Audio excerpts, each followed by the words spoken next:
sesungguhnya baca catatan keperawatan, saya sudah menyiapkan alat dan siap bertemu dengan klien. Assalamualaikum Ibu, perkenalkan nama saya Prawu Cynthia. Saya bertugas pada pagi hari ini dari jam 7 sampai dengan jam 2 siang nanti. Boleh sebutkan nama Ibu? Siti. Dari situ usianya berapa Bu? Alamatnya di mana? Sila. Oke.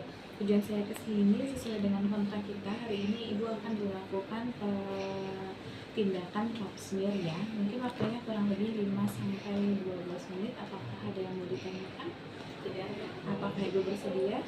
Baik, kalau gitu saya siapin alat dulu ya, jaga privasi klien, kemudian cuci tangan 6 langkah, kemudian pakai sarung tangan besi.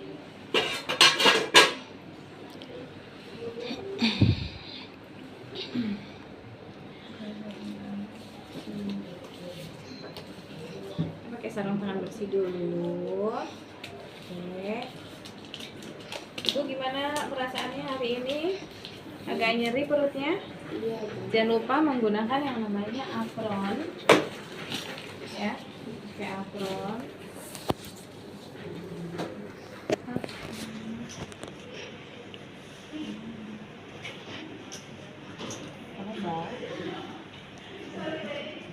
Kayaknya bau, nggak mau pengen lu.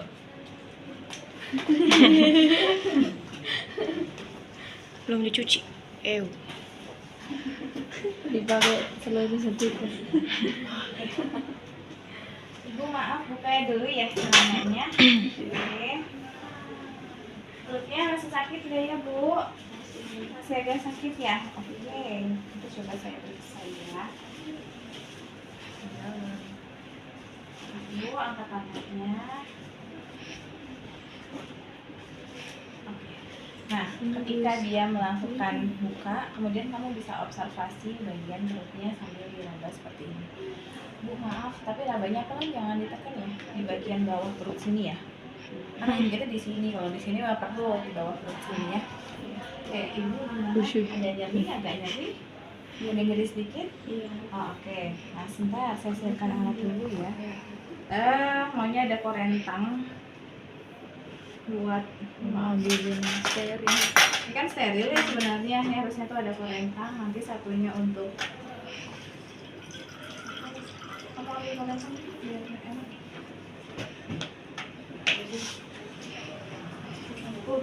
Jangan korentang kalau misalnya si komnya tadi bertumpuk, kamu bisa dengan korentangnya keluarkan, kemudian siapkan untuk kita melakukan vulva hygiene. Aduh, saya lupa tahu satu lagi, kamu harus pinjam yang namanya duk bolong, kan kita steril. Lipat dulu. 1 tahun itu 2 kali. Nah, oke, tadi tiba kemudian kan kita menggunakan korentang untuk kapas kita masukin, kita siapin karena nanti akan melakukan vulva hygiene. Nah, udah beres semuanya, terus kita lakukan yang namanya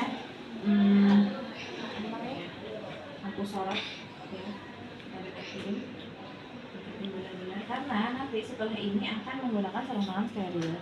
Kalau sudah menggunakan sarung tangan steril, otomatis tidak boleh yang namanya pegang sana pegang sini kan. Iya. Nah, udah kita pastikan semuanya. Kemudian ini jangan lupa cairan DPT-nya di bawah sini untuk ketika spekulum vaginanya. Nah, ini ya kita masukin aja. Tuangin harusnya.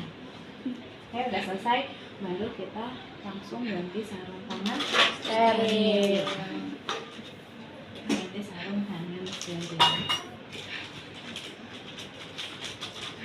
Sudah ganti sarung tangan steril. Oke, sudah ganti sarung tangan steril. Hal apa yang harus kita lakukan? Yang pertama adalah kita pasang di bolongnya dulu ya. Coba melahirkan. Ya, setelah itu kita mau melakukan vulva Hygiene.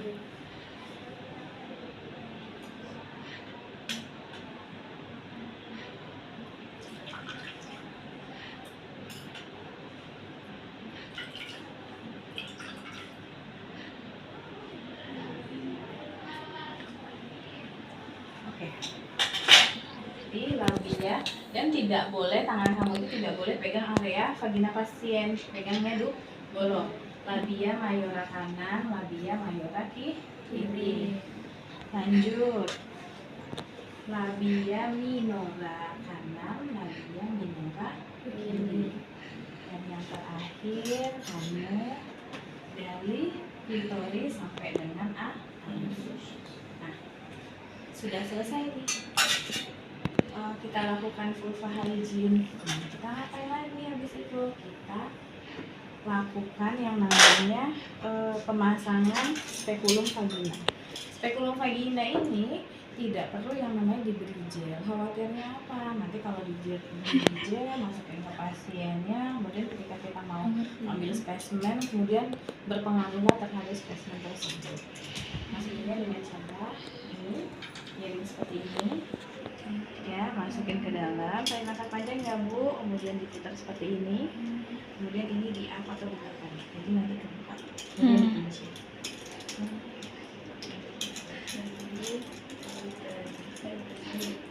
Kunci.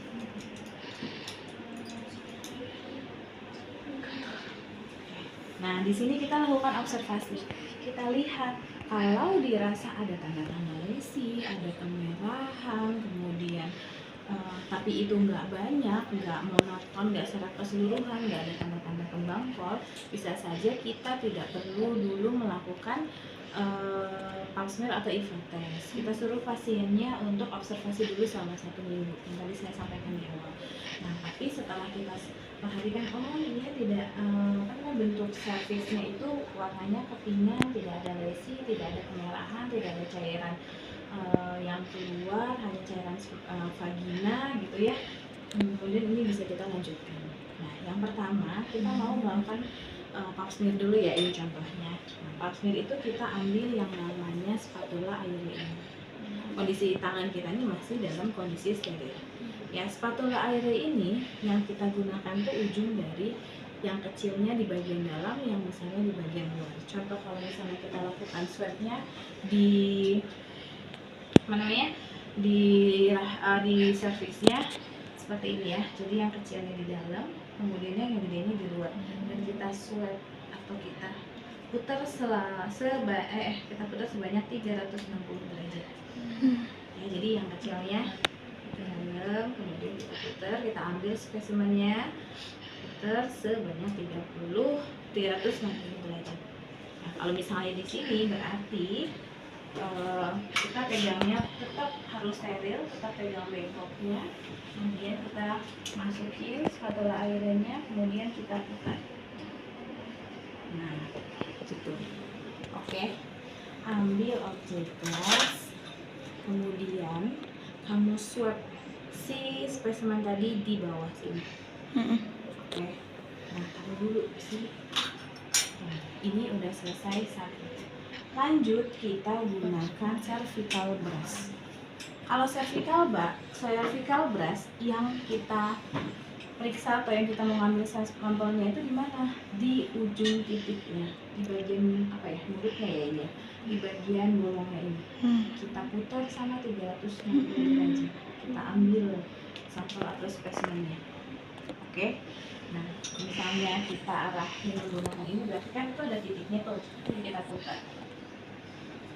Dan kita ambil objek gelasnya lagi, ini taruh di atasnya, kan tadi di bawah nih, nah sekarang di atasnya gitu. Nah, kita putar seperti ini, jadi nggak boleh swab kayak gini ya, supaya nanti yang dipegang ini juga nempel ke objek gelas. Udah beres, nah di sini ini udah kotor. Nah, karena kita yang kedua adalah kita mau melakukan di manual, pastikan tangan kamu tetap steril. Oke, pastikan tangan kamu tetap steril. Yang harus kamu lakukan itu apa? Kamu buka yang namanya spekulum vagina ini seperti ini. Ini dimasukin ke cairan DTP. Kemudian kamu pegang daerah perut bawahnya, ditekan seperti ini, ditekan. Kemudian kamu pernah melakukan pemeriksaan dalam kan? Ketika ibu mau melahirkan, tekan, kemudian masukkan jari tengah kamu sama jari telunjuk kamu putar dan kamu raba area rongga vaginanya pasien. Apakah ada keraba atau terasa seperti kembang kol, pembengkakan, kemudian benjolan, kutil. Ini kamu raba dengan tangan kamu sampai dengan depan vaginanya ini. Terus diraba sambil ditanya sama pasiennya, ibu kalau diginiin sakit enggak? Pasien-pasien yang kalau misalnya emang ada tanda gejala yang namanya septik itu ditekan aja dia nyeri. Nyerinya tuh nyeri hebat. Nah, gitu ya. Nah, setelah bimanual selesai, tidak ada tanda-tanda pembengkakan, kebenjolan, tidak ada tanda-tanda seperti kembang kol, tidak ada pembesaran kelenjar Bartolini, sudah selesai. Ya, lepaskan nih dibersihin, kemudian lepaskan sarung tangan, dirapikan alat. Ibu sebentar ya, kita bisa ambil yang namanya sampel tadi, semprot dengan alkohol 95%. Nah, tadi setelah ambil spesimen itu boleh yang namanya kamu semprot langsung sebenarnya. Kamu tangannya kan steril 2 ya. Ambil kanan, pegang seperti ini. Nah, kita onin tangan sebelah kiri. Jadi nanti yang on itu tangan sebelah kiri. Karena apa? Karena tangan kanan nggak boleh on untuk masuk ke vagina pasien. Jangan sampai kamu udah on tangannya, udah nggak steril masuk ke vagina pasien. Karena kita penggunaan sarung tangan itu 1. Kalau di SOP itu penggunaan sarung tangan steril itu 2. Di awal, jadi kemudian udah selesai semprot ini, kemudian ganti sarung tangan. Jadi kamu bisa lakukan dengan tangan kiri. Jadi nanti tangan kiri kamu ini sifatnya udah on ketika PD menggunakan tangan kanan, itu bisa seperti itu. Atau nanti di akhir setelah melakukan bimanual yang tadi melakukan pemeriksaan dalam sambil bagian perutnya ditekan, nah, itu bisa juga. Oke. Ada pertanyaan sampai sini, kemudian rapikan alat, dibereskan. Oke, ibu sudah selesai.